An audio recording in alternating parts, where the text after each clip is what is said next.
삽목을 하기 전에 필요한 것은 이 흙을 지금 촉촉한 상태지만 흙을 더 적셔주는 겁니다. 물로 정확하게 수분이 들어갔다는 것을 알 수 있게끔 물을 적셔서 부어줍니다. 이렇게 얘가 물이 조금 고여 있죠? 냅두고 이제 다른 거 이렇게 하나씩 물을 다 먹여줘요. 바로 빠지지 않기 때문에 그냥 요 화분 높이만큼 물을 주면 돼요. 그리고 이렇게 물을 주고 나면은 먼저 준 화분이 물이 다 흡수가 되겠죠. 그러면 그때 삽수를 꽂아주는 거예요. 삽수를 꽂고 나서 물을 주게 되면 이거가 지금 다져진 상태가 아니기 때문에 삽수는 흔들릴 수 있어요. 그래서 먼저 다져주는 거를 해주고 삽수를 꽂아주면 그게 이제 단단하게 잡아주는 역할을 하는 거예요. 얘가 흙이 고운 것에 약간 단점이 물 흡수가 조금 느릴 수 있다고 제가 아까 얘기했던가요? 얘기 안 해. 전 영상에서 얘기를 했던가요? 그런 단점이 있지만요. 이렇게 물을 다 주는 그 과정에서 물은 이미 흡수가 되고도 남죠.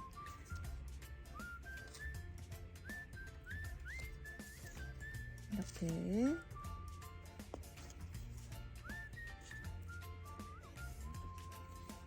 이거를 물을 너무 아래까지 다 줄줄줄 뺄 거야 라고 생각하고 부어주면 안 되고요. 이 위에만 이렇게 여기까지만 주면 돼요. 그러면 어느 정도의 습기가 들어갑니다. 그러면 먼저 줬던 거는 이렇게 다져지죠. 이렇게 다져지게 돼 있어요. 이렇게 모든 화분들이 다 이렇게 물이 흡수가 됐어요. 그러면 그때 삽수를 다듬어 주세요. 저는 이렇게 긴 잎을 싫어하기 때문에 자르겠어요. 이거는 이렇게 잘못 잘라낸 건데 이런 상태로 이렇게 된 상태로 바로 꼽아 주는데요. 이 잎이 난 부분 있죠? 여기까지 꽂아 주는 거예요. 이렇게 잎이 난 부분까지.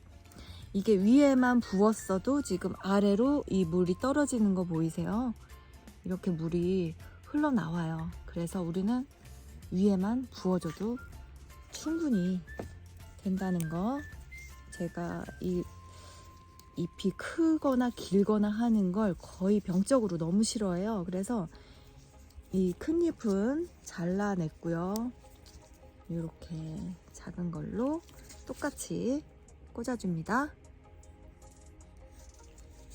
생장점이 파묻히지 않을 만큼 이 정도면 돼요. 이 정도. 여기도 마찬가지로 턱잎은 떼어주고요.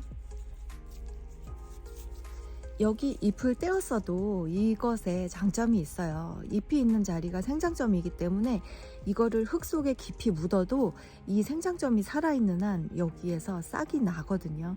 그래서 후에 풍성한 수영을 만들어주게 돼요.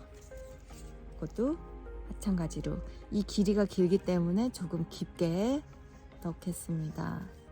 이렇게 넣게 되면 이 아래쪽 뿌리가 나오는 쪽에서 조금 자극을 받거나 좀 상하지 않을까 우려하시는 분들도 계실 거예요. 왜 구멍을 먼저 안 파주고 그냥 얘를 집어넣는지.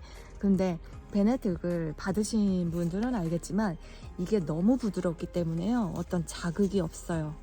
자극이 없는 상태로 그냥 딱 안전하게 자리를 잡는 거예요. 그러니까 보통의 흙을 쓰시는 분들은 이렇게 하면은 안 되죠. 이렇게 힘을 줘야지 들어갈 것이고, 그런데 이 흙은 조금 다르죠. 그래서 바로 넣으면 쓱 들어가요. 어떻게 이렇게 부드러울 수 있죠? 이거를 꽂을 때마다 저는 좀 신기합니다. 그게. 근데 그것이 베네특의 장점이기 때문에 이거는 이제 베네특에 맞는 지금 베네특을 쓰시는 분들에 대한 영상이기 때문에요. 이렇게 바로 꽂아주고 이 생장점이 너무 흙에 깊이 파묻히지 않게끔 이 높이를 맞춰주는 게 중요해요. 그리고 항상 환경은 얘들이 좋아하는 환경, 좋아하는 온도와 좋아하는 바람과 좋아하는 습도와 그거를 맞춰줘야지 좋아요. 그거는 필수예요. 그거를 맞춰주지 않는 상태에서 베네특인데 왜 뿌리가 안 나요? 이렇게 얘기하면 안 되죠. 이것도 잎을 모두 잘랐습니다. 이거는 저희만의 방식이에요. 큰 잎은 잘라주고 다시 새 잎을 받아서 짱짱한 모종을 만듭니다. 뭐 집에서 하실 때는 뭐 저처럼 하셔도 되고 뭐 본인만의 방법으로 하셔도 돼요. 그래서 잎이 잘린 부분이 이렇게 안으로 들어가게 해주는 거예요. 나중에 아마 제가 라이브에서도 이거를 다시 한번 하지 싶어요. 제가 라이브를 하면 냉큼 들어오세요.